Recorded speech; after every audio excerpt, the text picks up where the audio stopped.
book is called Graffiti New York, and it covers writing in New York City from probably the late 1960s until present. Grew up in the Lower East Side of Manhattan, started tagging in the mid-70s, kind of became a bit more of a fan than a graffiti artist, and I started photographing the work, mainly because a lot of it has such a short lifespan. You get to see it once, and then it's gone, and I didn't want that to happen. Did that for a couple of decades, actually, photographing while I was writing as well, and eventually built a large body of photographs of New York City history and put together a website called at149thstreet.com. At the site, I interviewed dozens and dozens of graffiti legends and heroes of the culture. Eventually, that led to doing a book on the culture.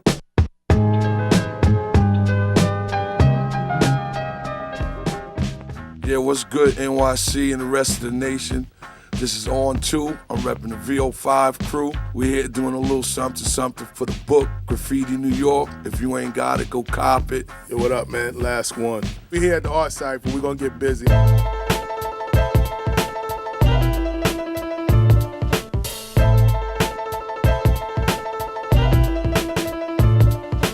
My name is Martha Cooper. I'm a photographer. I've been photographing graffiti and hip-hop since the early days.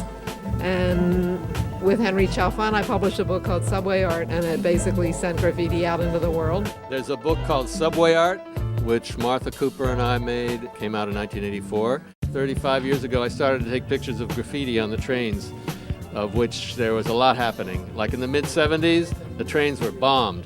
The beautiful artwork, and I had been watching it evolve over the years, and finally took my camera and went and took pictures of it. What was it like to know now that you were a part of bringing graffiti to the world?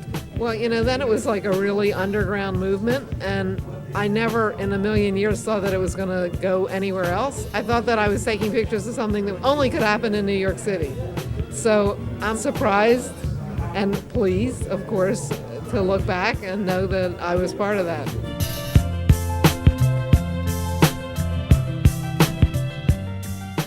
What do you see as the difference between where graffiti was then and where it is now? Well, then it was something that very few people knew about, and now we've got predominant worldwide art culture. When the art world got interested and we started having shows, then the media got interested, and then the world got interested. And so this thing is spread around the world from New York City. And writers from back in those days are the ones who kicked it all off. If you look at all graphic design today, you look at street art today, I mean, where did it come from? It came from graffiti. We're at the NYC Art Cypher.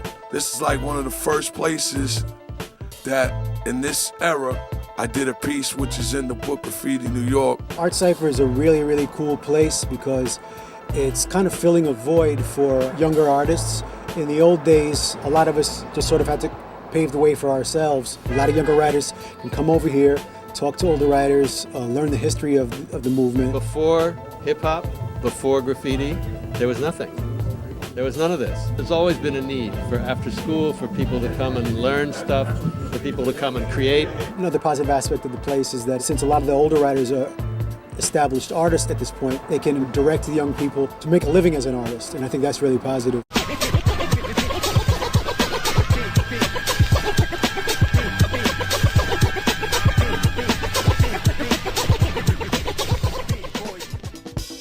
What's going on? This is Last One. We got a lot of people up in here. OG2, Fabulous 5. We got my man On 2, Henry Chalfant. We're celebrating the book Graffiti New York.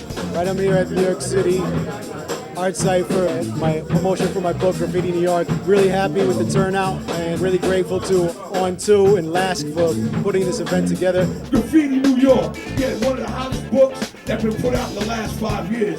People thought graffiti was a fad. A fad does not last for almost 50 years. We got 40 years of writers in this house. Stan 1, CS5, in the new book that just came out. How you doing? I'm Manic One from the TVS, the Vamp Squad. With the spot here, we're bringing Staten Island graffiti back. How you doing? Raise One here, over at the Art Cypher. Should be fun today. This is the movement, and this is what's up. If it wasn't no us, it'd be no you. You understand what I'm saying?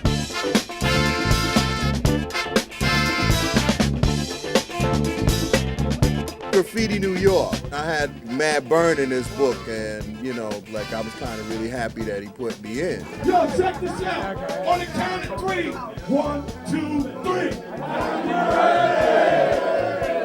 Who is the new Picassos? Who is the new Michelangelos? We are the new Michelangelos. We are the new Picassos.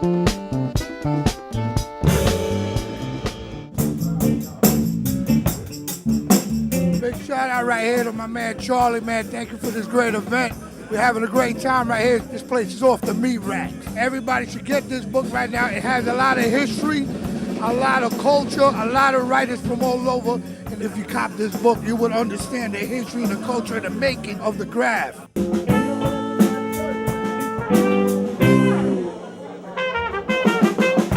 Cast the Rock, representing Madness Harbor. Been doing this since 1982. Got a big up to Braze because he inspired me. I went into that brother's room when I was 12 years old, and ever since then, I've been blazing it. There it is.